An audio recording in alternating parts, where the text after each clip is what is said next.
Hello, my name is Josh Emmons, and I am principal of Kopachuck Middle School, and I'm going to share with you our 25-26 school improvement plan. This year, we have three specific goals that we will be working towards. First is ELA SBA, second is Math SBA, and the third is attendance. We'll get into those in more detail throughout this presentation. Today, we're going to strengthen school practices. We have three specific strategies that we're going to use to really work to strengthen our practices and to support students. First is we're going to define and align our expectations. We want students to know what those expectations are and make sure that we are consistent among all classes and grade levels. We're going to implement a variety of learning opportunities for students so that they're able to meet those learning standards and expectations. And then finally, we're going to create a system of support for students who need extra help. First, our ELA SBA goal. Last year, we came in at 72.2%, and our goal is to have a 6% increase to 78.2%. As you can see, looking at our fall iReady data for this year, 58% of our students came in at or above the proficient level. Our goal throughout this year is to move those 23, 9, and 10% that are below the proficiency level into the green or the striped green area. So how are we going to do that this year?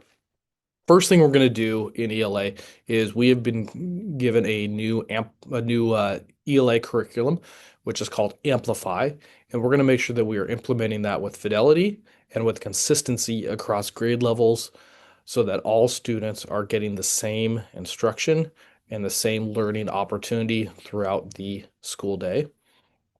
We're working on some cross-disciplinary connections using our SBA target data to determine our quarterly goals.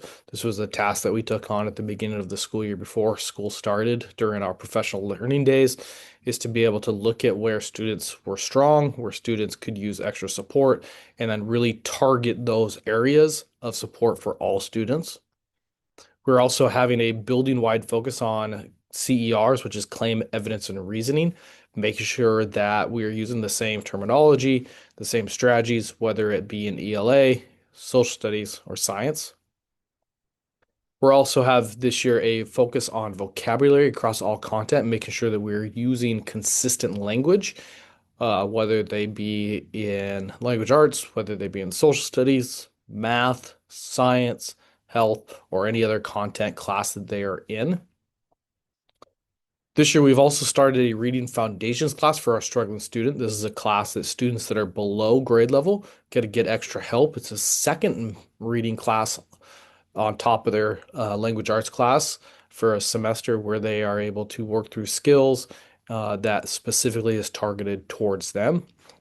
And then finally, we also have the implementation of a co-taught class at each grade level, which modifies curriculum. It ensures access to core content and required support for students. In this class, we have two teachers, a general education teacher and a special education teacher in there to support students, whether they have an IEP or not. For math, we are also looking for a 6% increase. In the 24-25 school year, we were at 63.7%, and we're looking to get to 69.7%. Again, you can see our iReady score from the fall.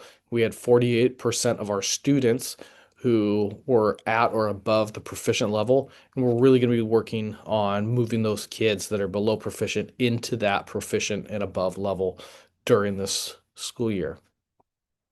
To do that, we're going to make sure that we are establishing consistent classroom practices and expectations.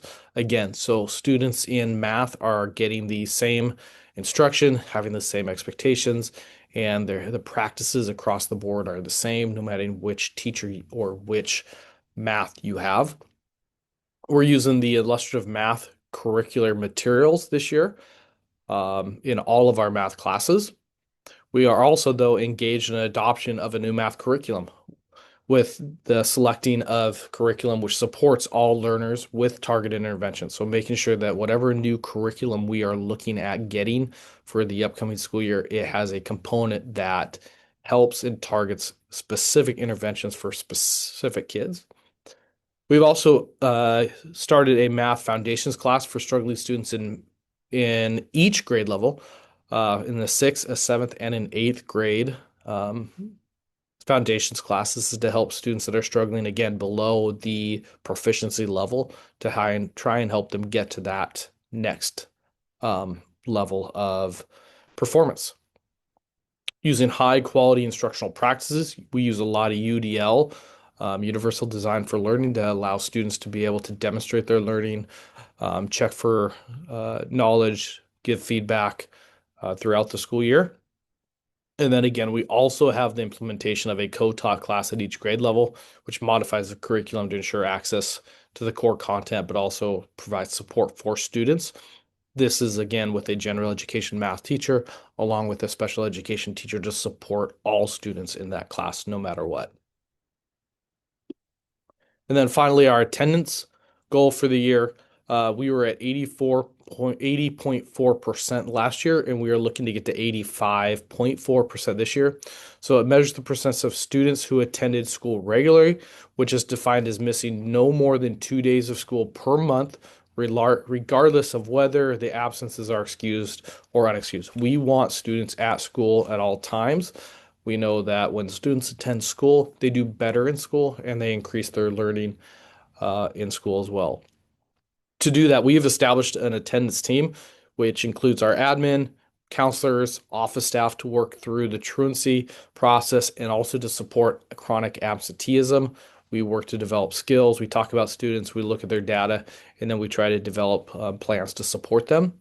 We proactively communicate with families when we notice that there is an attendance issue and that try and figure out ways that we can support the family and the student.